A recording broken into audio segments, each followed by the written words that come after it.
Assalamualaikum warahmatullahi wabarakatuh. Nama saya Nadif Raditya Hermawan dari Teknik Geofisika dengan NRP 50175111025.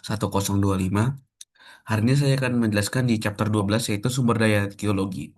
Sebelum itu saya akan jelaskan dulu bab-bab apa saja yang akan dijelaskan.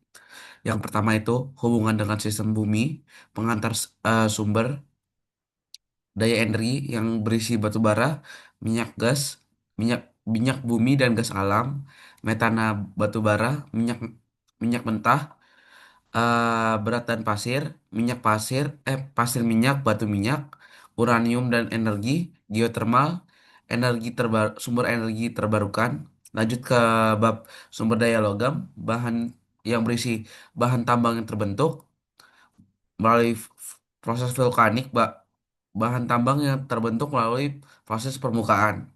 Lanjut ke pertambangan beberapa logam penting.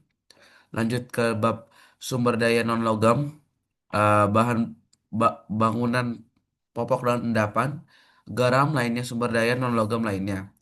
Lanjut ke perspektif perspektif manusia dan rangkuman. Jadi kita langsung masuk ke hubungan dengan sistem bumi. Banyak sumber daya geologi berasal dari hidrosfer. Hidrosfer itu yang sudah dijelaskan di bab-bab sebelumnya. Minyak bumi dan batu bara berasal dari organisme yang hidup dan dan mati di air. Banyak minyak berasal dari sisa-sisa organik makhluk makhluk kecil yang hidup di laut. Batu bara berasal dari vegetasi lebat yang tumbuh di rawa-rawa kuno. Atmosfer berinteraksi dengan geosfer dan hidrosfer untuk menghasilkan beberapa sumber daya. Misalnya, biji aluminium adalah produk pelapukan di iklim tropis. Aluminium teroksida terbentuk dari reaksi kimia yang melibatkan udara, air, dan mineral aluminium silikat.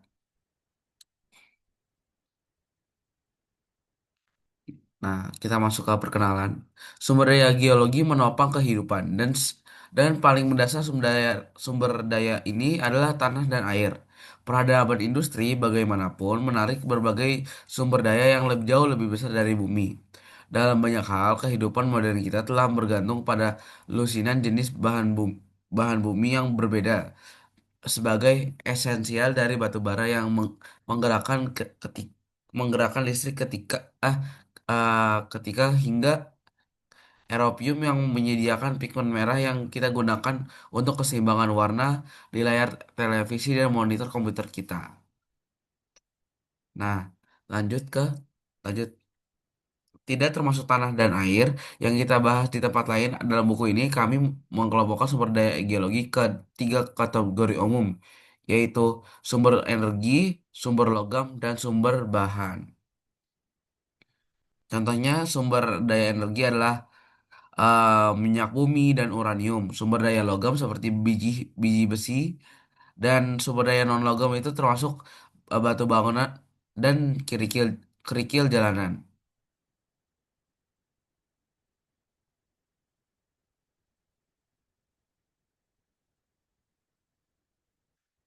Kita masuk ke bab pertama yaitu sumber daya energi. Keadaan pasokan energi di kita sangat banyak di di benak banyak orang saat ini. Berapa banyak jadinya berapa banyak minyak yang tersisa? Apa yang akan menggerakkan pesawat masa depan?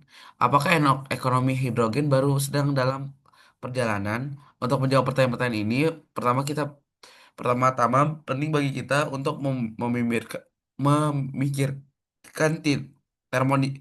termodinamika dasar, cabang ilmu pengetahuan yang secara khusus berhubungan dengan energi dan transformasinya melalui alam. Energi hanyalah kemampuan untuk melakukan pekerjaan. Tanpa energi, tidak ada yang bisa ada tidak ada yang bisa ada pada kenyataannya itu adalah dasar untuk segalanya. Ada dua prinsip dasar termodinamika yang merangkum apa saja yang perlu Anda ketahui tentang energi ke manapun. Yang pertama atau konservasi, hukum termodinamika menyatakan bahwa energi tidak diciptakan atau dihancurkan, itu hanya diubah dari satu state ke state state to another. Jadi intinya tuh energi ini tidak bisa diciptakan atau dihancurkan. Namun itu cuma hanya diubah dari satu bentuk ke bentuk lainnya. Nah, hukum kedua mengambil satu langkah lebih jauh dengan menyatakan setiap kali transformasi energi terjadi, sebagian akan hilang atau dihamburkan ke lingkungan sekitarnya. Biasanya dalam bentuk panas.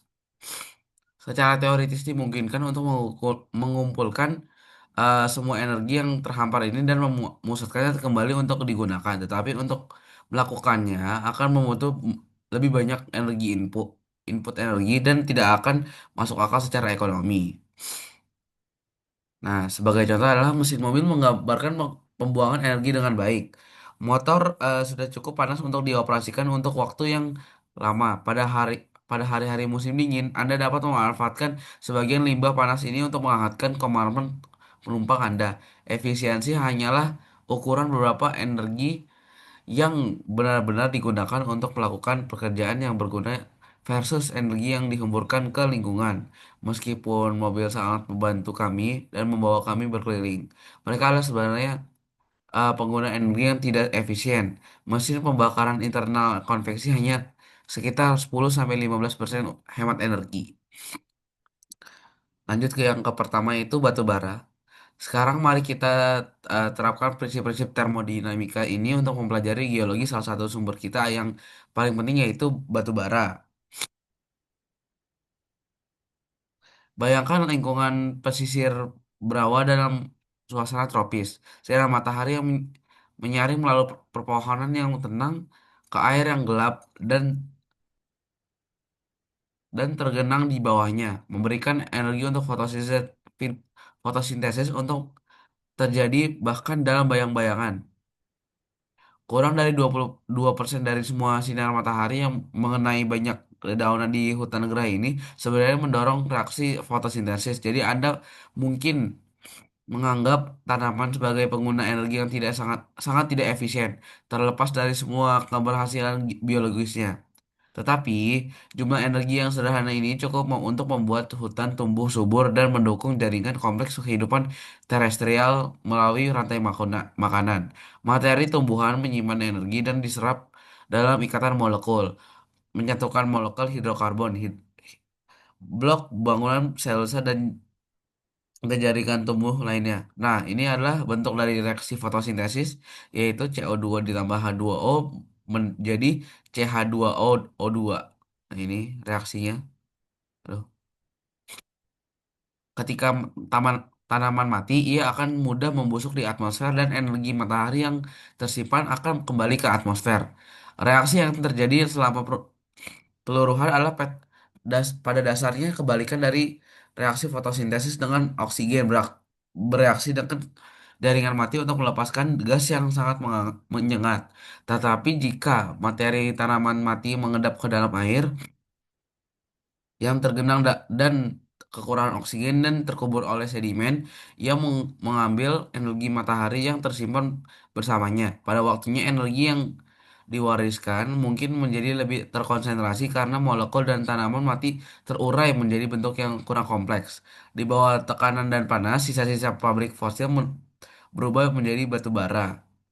Ada serangkaian tahapan dalam pengembangan pengembangan tak batu bara dari bentuk energi yang relatif rendah dengan sejumlah kecil karbon pekat di dalamnya hingga untuk berenergi lebih tinggi dengan kandungan karbon relatif lebih tinggi.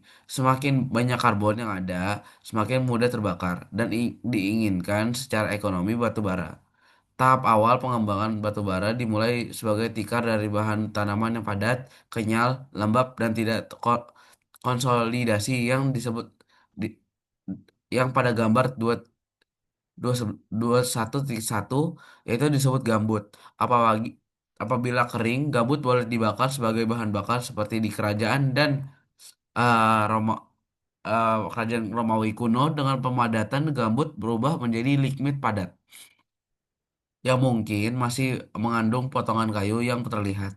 Lignit lembut dan sering hancur karena mengering di udara. Ini tidak tunduk pada pembakaran spontan saat teroksidasi di udara dan ini agak membatasi penggunaannya sebagai bahan bakar. Jadinya, Yang ini adalah gambar titik 2.11. Ini lapisan gambut sedang dipotong dan dikeringkan untuk bahan bakar di Pulau Mull, Skotlandia. Batu bara sering terbentuk dari gambut. Jadinya bisa dilihat di foto ini. Jadi ada pemotongan gambut. Ini adalah saluran air dan ini adalah gambutnya.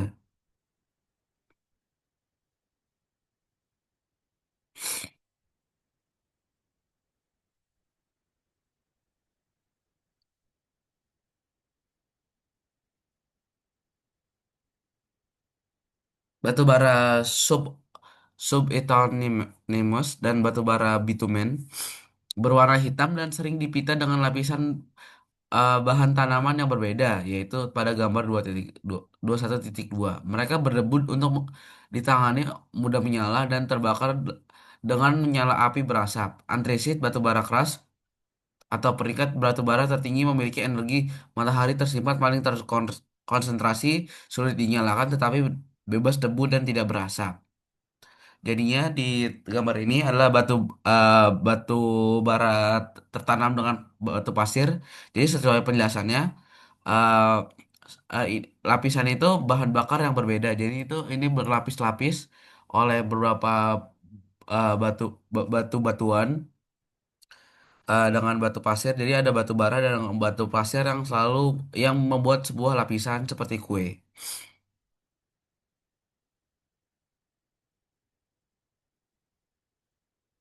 Lanjut ke gambar 21.3. Inilah tambang strip batu bara dekat Gillette, Wyoming. Bagian atas dari lapisan batu bara subbitumen setebal 30 meter ditunjukkan di sini dilapisi oleh tiga penutup sampai 10 meter. Jadi ini gambarnya itu mining site-nya untuk mencari batu bara. Jadi gini itu cara uh, visualisasinya. Lanjut ke gambar 21.4. Tambang batu bara di bawah tanah. Nah, di gambar ini adalah eh, ini tuh gambar atau foto oleh Larry Lee atau Westlight atau Corbis yang memberikan kita bagaimana pekerjaan orang yang bekerja yang mencari batu bara. Jadinya ini mining site di dalam tanah, ini kan di luar tanah. Jadi ini dalam tanah itu seperti ini.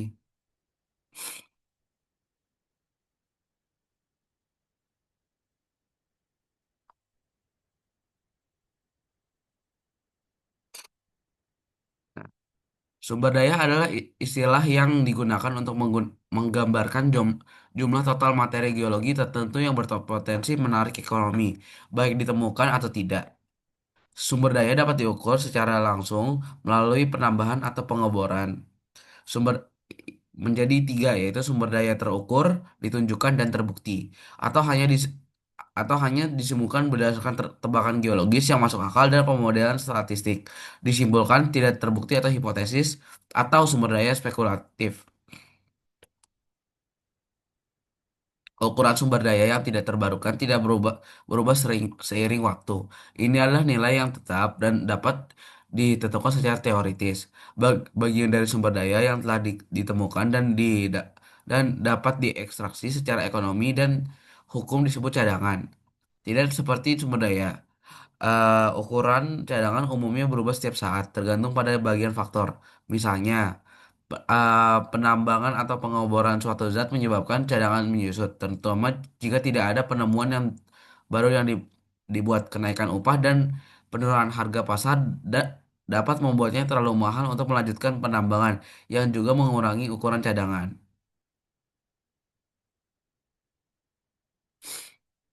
Tidak semua tidak semua cadangan mungkin dapat dipulihkan. Misalnya di Amerika Serikat total sumber daya batu bara mencapai 2 triliun ton. Namun hanya 25% dari ini yang membentuk cadangan batu bara Amerika Serikat.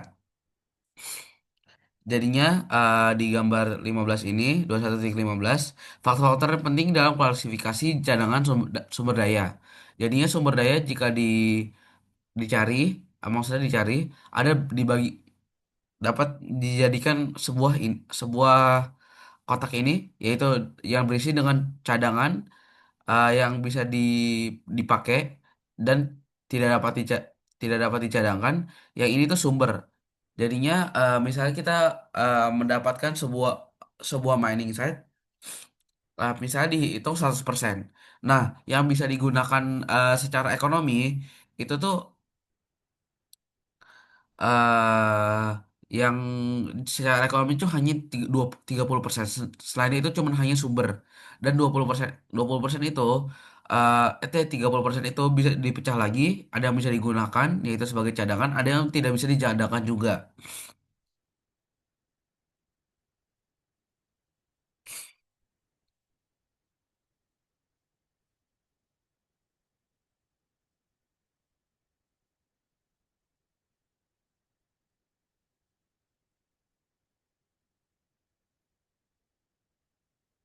Nah, mempertimbangkan semua definisi ini bersama-sama, mudah untuk melihat mengapa orang menjadi bingung dengan argumen tentang eh, sumber daya logika geografis, fakta bahwa banyak perusahaan individu dan pemerintah sering menyempurnakan klarifikasi sumber daya agar sesuai dengan kebutuhan mereka sendiri, membuat topik ini semakin menantang.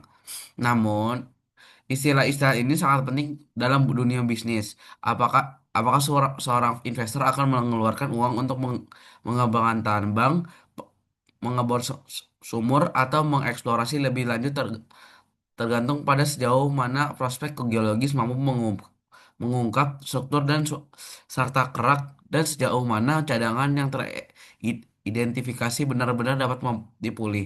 Sekitar 25% dari total cadangan batu bara dunia terletak di Amerika Serikat. Gambar 21.6.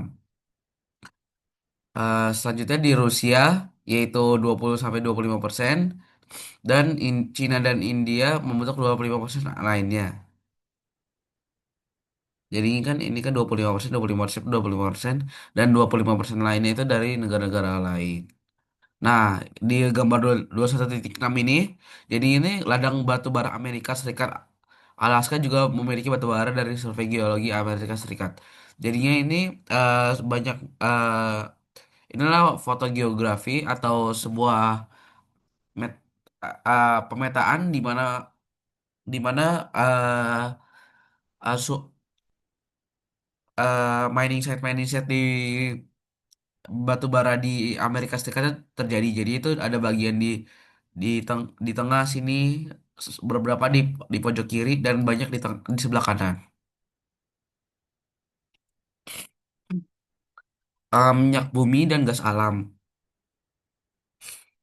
Perdebatan saat ini berkecamuk antara para ekonom yang percaya bahwa pasokan minyak yang melimpah belum dapat ditemukan, dan banyak ahli geologi sumber daya yang memperingatkan bahwa sebagian besar wilayah yang mengandung minyak telah dieksplorasi dan pada kenyataannya dengan cepat habis.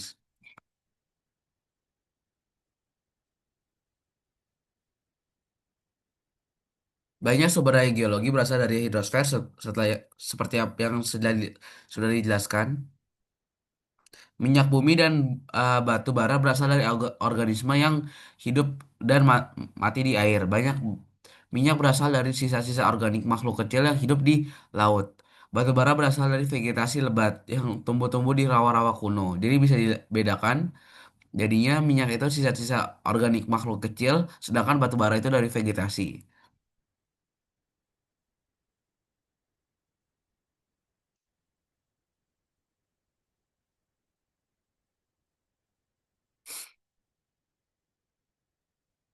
Faktor geologis yang bertanggung jawab dan atas pembentukan cadangan minyak bumi yang kaya memang sangat khusus dan sangat membatasi kemungkinan terbentuknya minyak bumi secara alami. Asal-usul minyak bumi atau minyak, kedua kata tersebut ada sinonim, berbeda secara signifikan dari asal-usul batu bara. Alih-alih rawa rawa pesisir, banyakkan air laut pesisir yang terang benderang atau laguna tropis yang berkilau, berwarna hijau muda dengan organisme mikroskopis yang tersuspensi, termasuk plankton, foraminifera, diatom, dan lain-lainnya. Organisme-organisme ini berkembang biak secara terus-menerus di air yang kaya kaya akan nutrisi dari arus laut yang naik dan sungai yang mengalir ke laut di dekatnya. Laut pesisir yang kaya plankton adalah hutan hutan hutan Hutan, hujan, lautan. Seperti darat, rantai makanan bergantung pada fotosintesis, yaitu penangkapan energi matahari. Matahari organik mati yang terlepas dari hutan terapung ini dapat membentuk di bawah air seperti halnya di darat, tetapi sebagian akan mengendap ke dasar laut di mana sedimen menumpuk dan terangkapnya dalam kuburan dangkal yang kekurangan oksigen. Disinilah minyak baru terbentuk.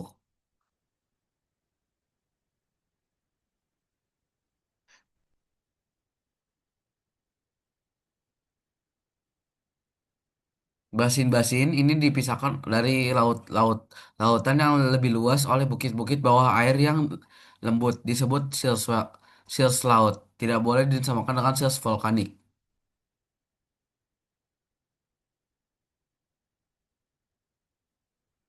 Eh,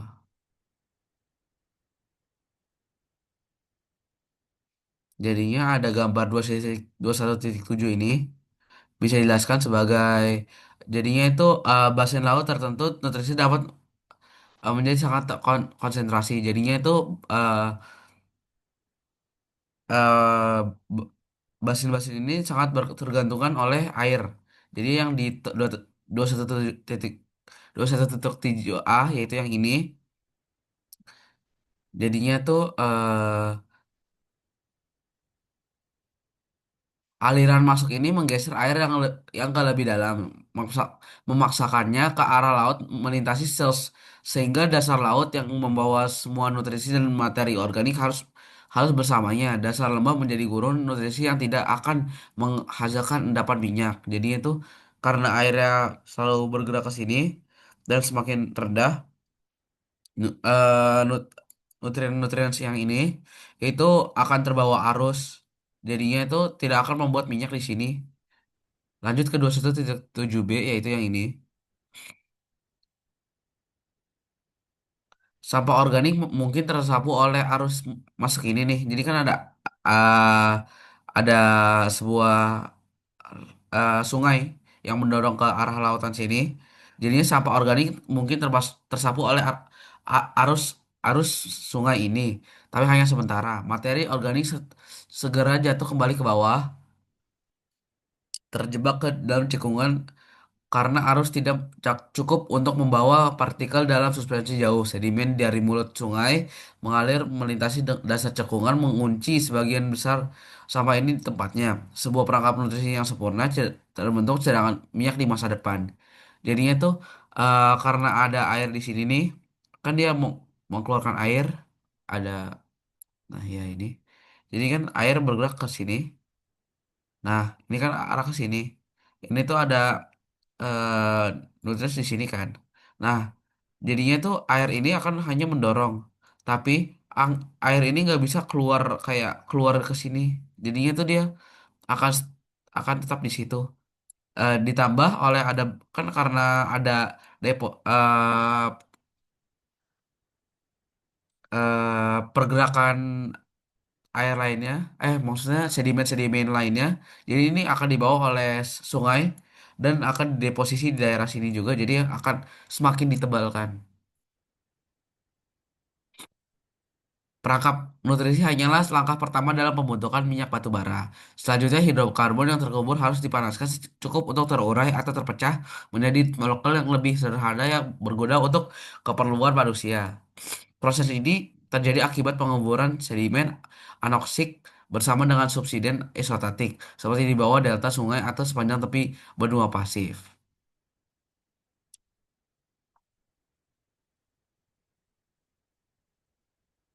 Jadi ada gambar 2.18, yaitu bisa dilihat di sini.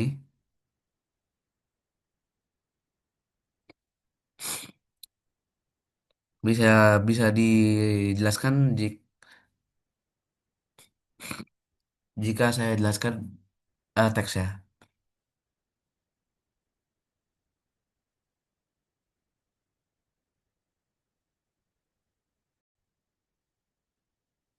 Awalnya hidrogen yang terkubur akan sebagian terurai berat aktivitas bakteri yang lapar. Reaksi kimia lalu terjadi dengan mineral lempuk dalam sedimen. Sedimen berlendir yang kaya hidrokarbon yang disebut sapropel. Terbentuk kandungan hidrokarbon dalam total lapisan sapropel yang biasanya tidak lebih dari beberapa persen dari total endapan sedimen. Tetapi ini juga cukup untuk menjadi cadangan minyak di masa depan. Seiring dengan penumbukan yang semakin mendalam, Surapopel memanas laju 18 8 derajat Celcius setiap 1.000 kaki di bawah permukaan pada kedalaman 2.300 meter. Suhunya cukup panas sekitar 82 derajat Celcius untuk memecah molekul hidrokarbon kompleks menjadi minyak bumi. Molekul yang semakin sederhana terbentuk melalui pemanasan alami yang lebih intens hingga pada kedalaman sekitar 4.600 4.600 meter hidrokarbon telah sepenuhnya terurai menjadi gas alam. Jendela minyak adalah ruang 2.300 dan 4.600 di mana propel harus melewati untuk berubah menjadi minyak.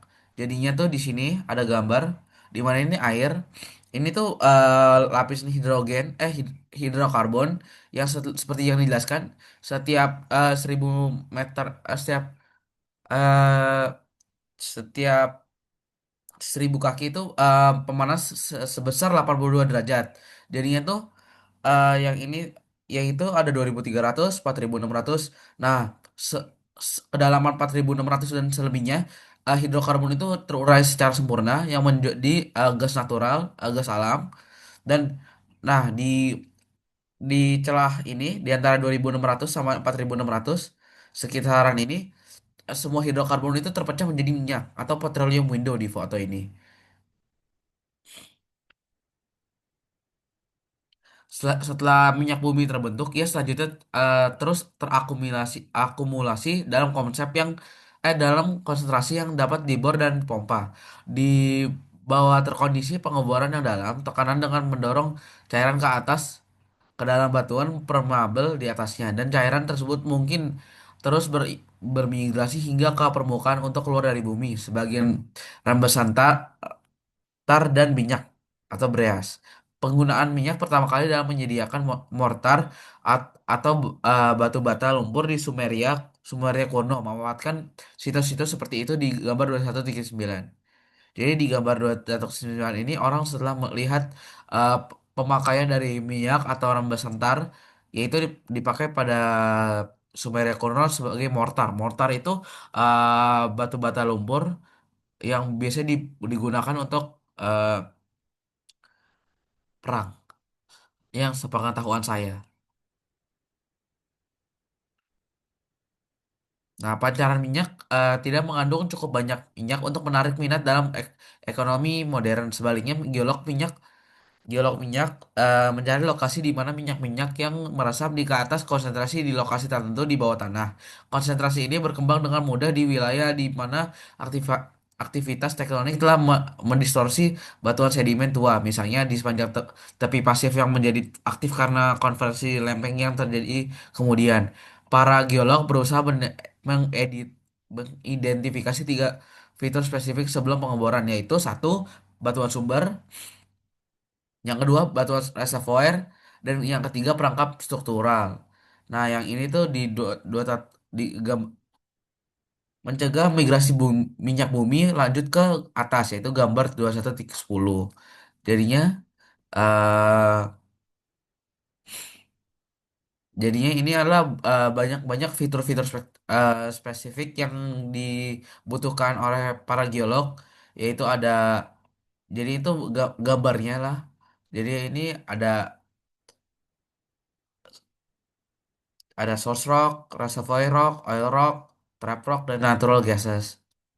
Nah, ciri-cirinya itu pada batuan sumber itu sapropel asli seperti batuan minyak yang mengandung materi organik yang diubah menjadi minyak bumi. Kemudian reservoir yang itu biasanya batuan pasir atau kapur yang cukup permeabel dan poros untuk mengalirkan dan menyimpan minyak bumi saat migrasi ke permukaan. Dan terakhir itu di tempat di mana batuan tidak permeabel disebut batuan perangkap.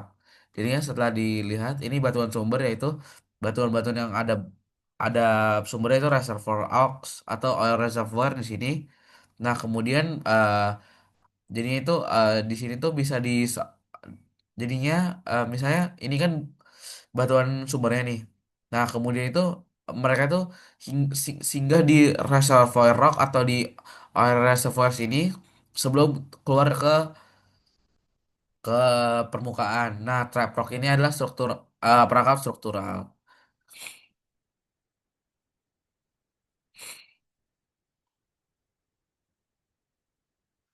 Nah, gambar 12.11 menggambarkan berapa jenis perangkap struktural dan minyak dan gas. Berapa jenis perangkap lebih umum dari wilayah tertentu daripada yang lainnya.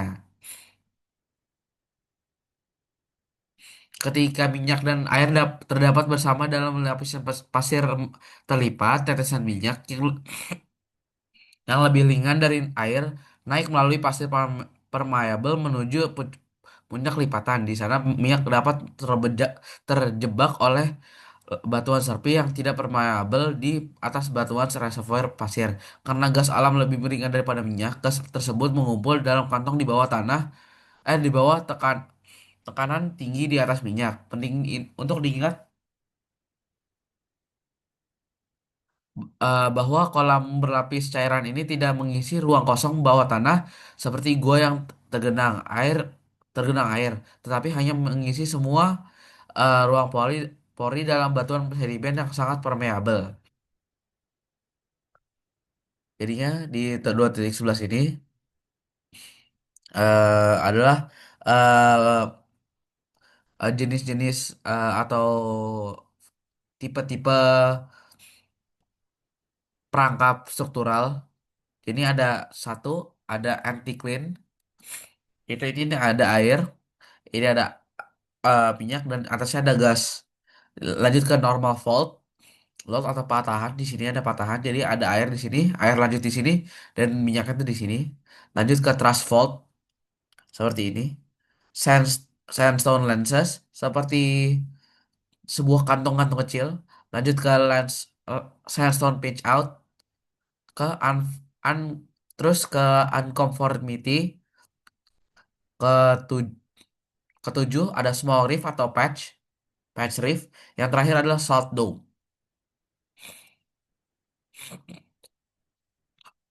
Seiring waktu, tekanan fluida berkurang dan lapangan minyak menjadi kurang ekonomis untuk dioperasikan. Minyak yang tersisa dapat dibersihkan dari tanah dengan membanjiri cadangan menggunakan air tanah yang disuntikan. Tanah mendorong minyak di depannya dari area sumur menginjeksi menuju sumur minyak untuk diangkat. Nah, pengembangan ini juga menggunakan uap untuk mendorong minyak keluar hingga sepertiga cadangan asli di lapangan minyak dapat diekstraksikan menggunakan metode pemulihan sekunder ini. Jadinya ini adalah penjelasan sebelumnya. Jadinya tuh ini adalah bagaimana penggalian minyak. Jadinya itu ada water injection well di sini. Ini dia itu akan masukkan air, suntikan air karena sebelum penjelasan sebelumnya. Jadi itu minyaknya itu akan mendorong ke atas, didorong ke atas oleh air karena minyak itu lebih ringan dari pada air dan gasnya juga. Jadinya itu air ini akan selalu disuntik ke bawah. Jadi ini airnya tuh, jadi kan airnya ke sini. Jadinya tuh minyaknya akan terdorong ke atas dan airnya akan menutup bawahnya gini. Nah, karena impermeable rock ini ada corset atau beam all pumping unit. Jadi itu ini tuh akan mengangkut minyak-minyaknya dan kemudian se- se- sesuai dengan definisi sebelumnya, natural gases ini akan juga menarik naik ke atas juga.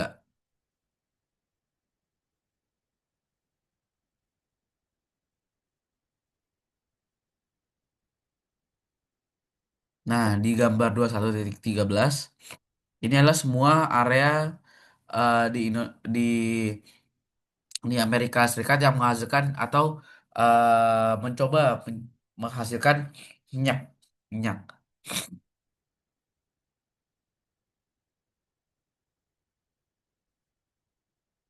Lanjut di gambar 21.4 ini adalah sebuah drilling rig yang berada di Antartika Alaska.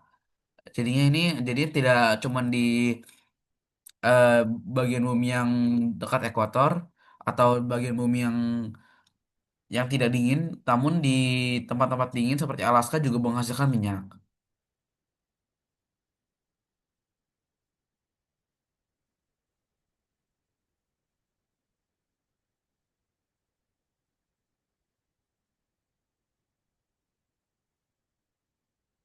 Metana batu bara. Batu bara sendiri mungkin menjadi sumber utama gas alam di masa depan.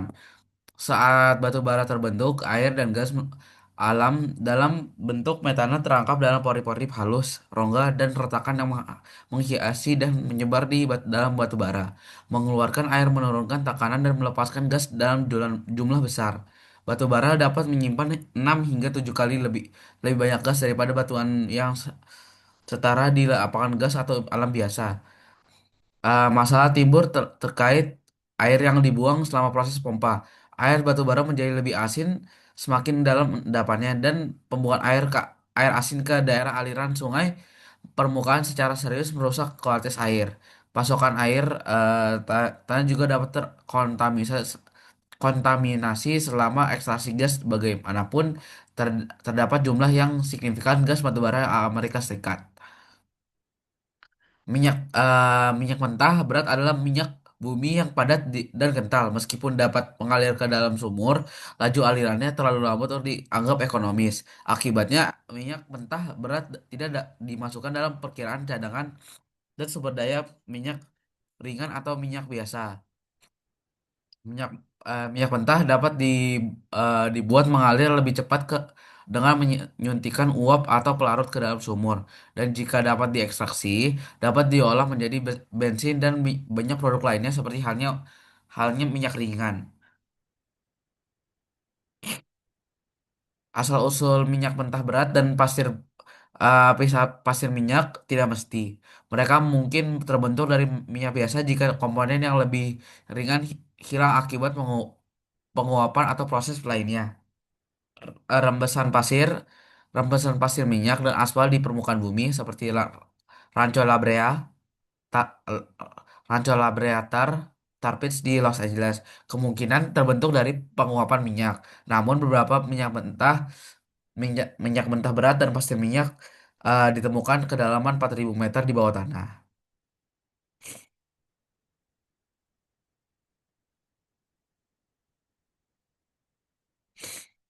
Nah, serpih minyak. Serpih minyak adalah serpih hitam atau coklat dengan kandungan bahan organik padat yang tinggi yang darinya minyak dapat diekstraksi melalui distilasi. Serpihnya minyak yang terkenal di Amerika Serikat adalah formasi Green River yang mencakup lebih dari 40.000 kilometer persegi di Colorado, Wyoming, dan Utah. Dengan endapan total setebal 650 meter di gambar 21.15 dan 21.16. Serpihan minyak ini mengandung banyak fosil kerangka ikan terbentuk dari lumpur yang terendapkan di dasar danau-danau eosen yang besar dan dangkal. Bahan organiknya berasal dari alga dan organisme lainnya.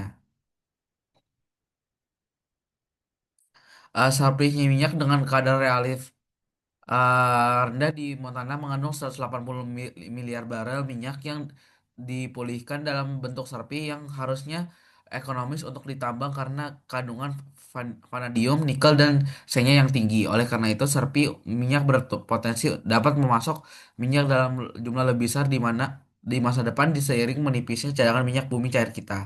Jadi ini ada gambar 21.15. Jadi ini adalah distribusi deposit yang besar of oil sand di Amerika dan Kanada dari Amerika Utara.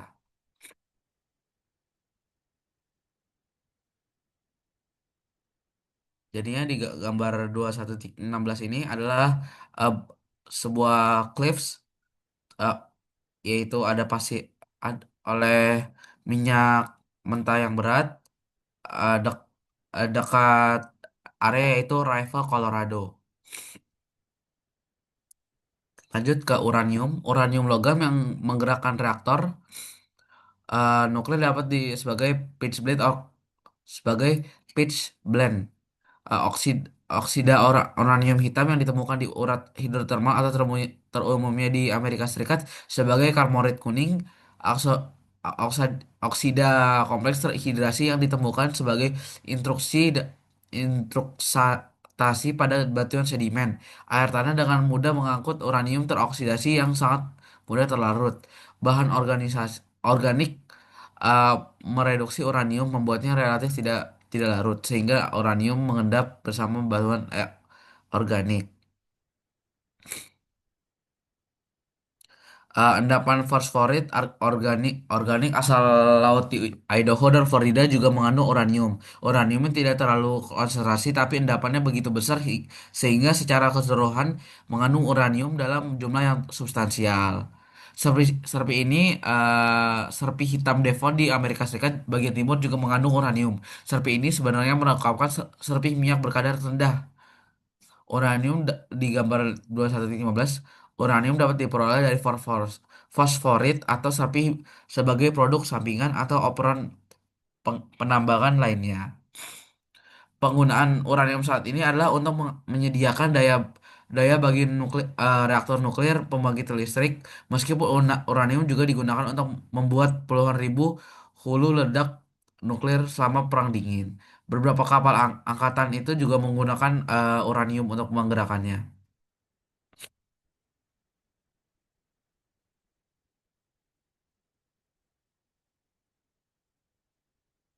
Jadinya ini adalah sebuah desain nuklir reaktor yang digunakan oleh uranium. Jadi ini ada power lines, electric generator di sini, steaming moderator yaitu yang ini.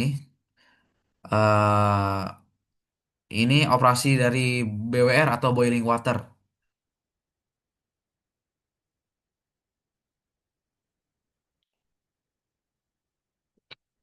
tenaga panas bumi. Nah, penting untuk memahami perbedaan antara tenaga dan energi. Energi adalah kemampuan untuk melakukan kerja, sedangkan tenaga itu adalah konsentrasi energi atau laju konsumsi energi. Ada sejumlah energi panas yang terkeluar dari bumi setiap hari di 10 km teratas permukaan bumi.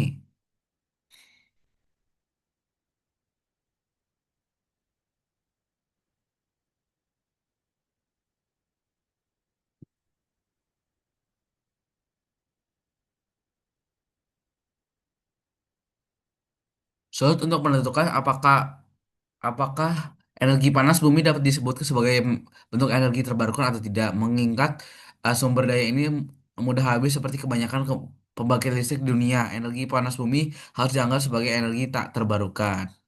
Di sisi lain, energi air tanah dan panas bumi dapat mudah diisi ulang dalam skala waktu berabad-abad atau beribuan tahun.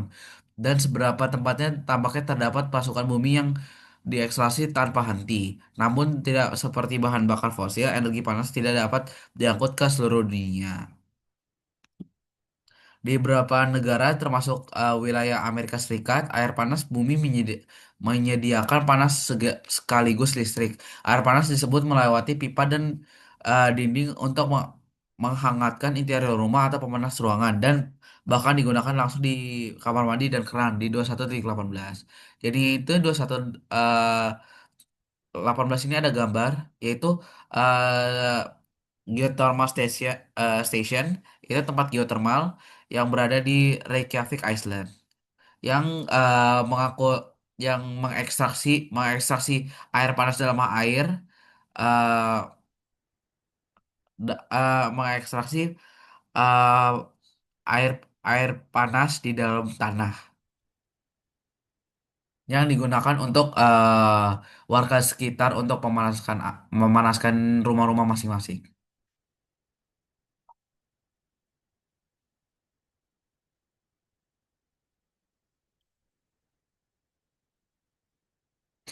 Tenaga hidroelektrik sejauh ini merupakan sumber daya energi terbarukan terbesar yang dikembangkan saat ini, mencakup 96% dari seluruh produksi energi terbarukan di dunia.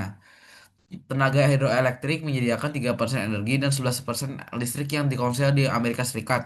Di gambar 21.19, pembangkit listrik tenaga hidroelektrik dapat dihasilkan secara lokal, dan sebuah stasiun kecil yang terletak di sungai atau aliran air dapat menyediakan kebutuhan listrik untuk rumah, pertanian, atau peternakan. Tenaga hidroelektrik tidak secara langsung menghasilkan polusi udara dan bahkan dapat dimanfaatkan saat permintaan energi rendah untuk mengendaur ulang air kembali ke hulu dengan memumpanya ke dalam waduk. Tenaga pasang surut merupakan variasi dari tenaga air, sebuah barrier yang disebut barrage, eh, harus dibangun di muara-muara atau teluk di gambar 21.20. Pintu-pintu pada barrage ini memungkinkan air melewatnya saat pasang naik. Memutar turbin untuk menghasilkan listrik, pintu-pintu tersebut menutup saat pasang, menangkap air dari barrage yang berbeda di dekat pantai. Pintu-pintu tersebut dibuka kembali setelah pasang surut di sisi laut dan air yang mengalir keluar memutar turbin secara terbalik. Jadinya ini adalah di gambar 2119 ini adalah pembagian energi dari Amerika Serikat. Itu ada minyak, gas alam, coal, nuklir, dan 3% ini adalah hidroelektrik. Nah, ini adalah gambar kegunaan dari uh, hidro turbin dan hidroelektrik. Jadi itu ada waduk di sini. Jadi airnya itu yang pertama tuh dari laut atau sungai. Ini dia terdorong ke sini. Nah, ini tuh ada turbin yang memutar di sini. Nah, saat dia lewat, ini kan sebelah sini kan ada penuh kan. Nah, ketika saya udah penuh nanti akan ganti arah itu ke sini. Jadi itu dia itu selalu ganti arah selalu arah sana sini untuk mengum untuk memutarkan turbin-turbin tersebut.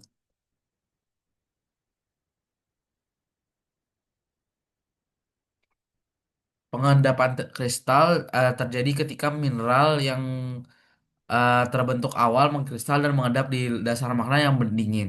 Proses ini dijelaskan dalam bab referensi di bab 11. Logam kromium berasal dari badan biji kromit di dasar sil dan intrusi lainnya. Sebagian besar kromium dan platinum dunia berasal dari satu intrusi tunggal yaitu kompleks Bushveld yang sangat besar di Afrika Selatan. Di Montana terdapat intrusi sangat besar lainnya.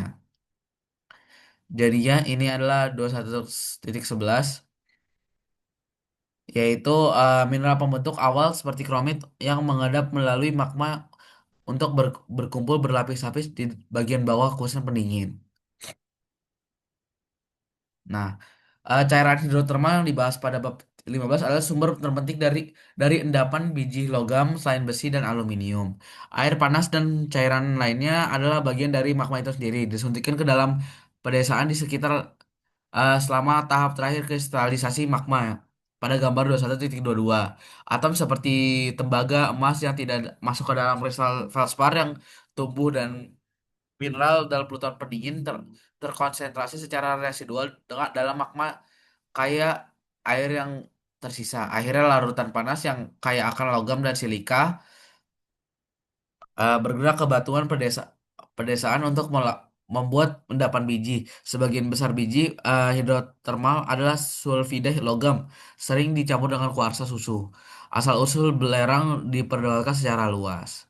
Jadi ini ada 21.22. Ini kemungkinan asal-usul cairan hidrotermal yang A yaitu air magnetik yang terkonsentrasi secara bergerak ke atas batuan pedesaan ketika magma hampir semua mengkristal.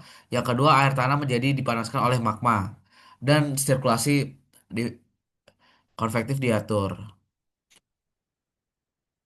Jadi ada gambar 21.24 ini yaitu vena kuarsa hidrotermal dalam granit yaitu ada A, B, dan C dan D. Yang A itu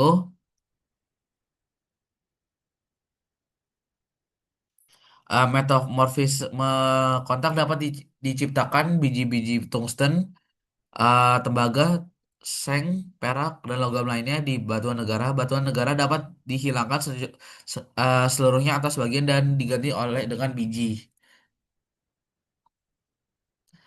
Urat hidrotermal adalah badan biji sempit yang terbentuk di sepanjang sambungan dan patahan. Larutan panas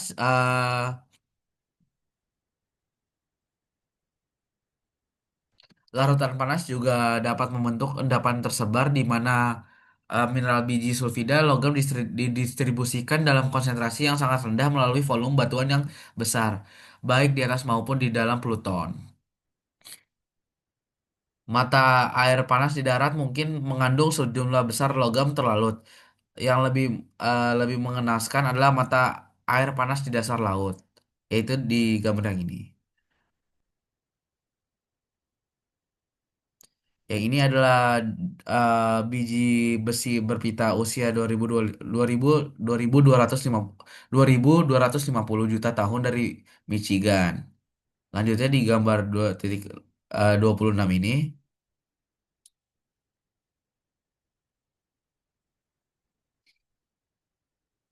pengayaan supergen. Air tanah melarutkan tembaga dari bagian atas endapan yang disebarluaskan dan diendapkannya atau di bawah permukaan air, membentuk biji-biji yang kaya.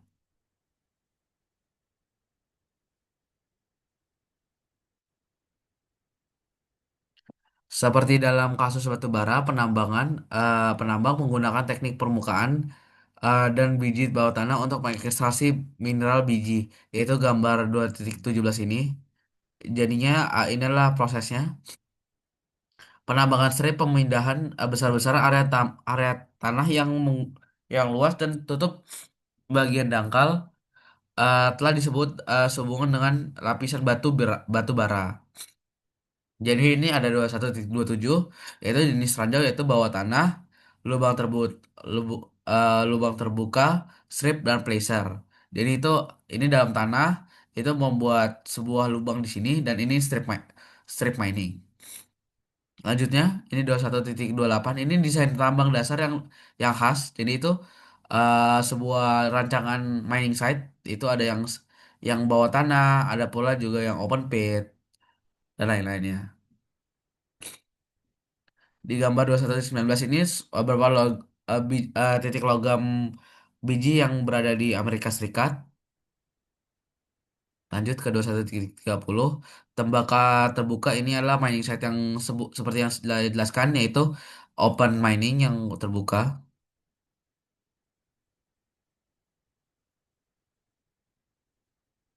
Jadi ini 21.1, yaitu kotak pintu air digunakan untuk memisahkan emas dari kerikil di Alaska.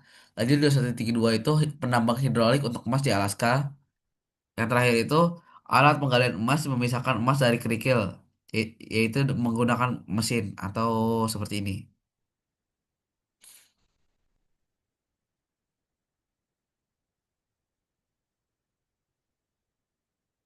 Nah, di gambar 2134 ini tambang pasir dan kerikil di sebuah Exter Glacier dekat Danau Sarach, New York.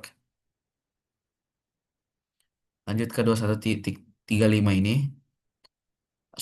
Sebuah tambang batu bara di utara Illinois. Jadi itu bentuknya seperti ini.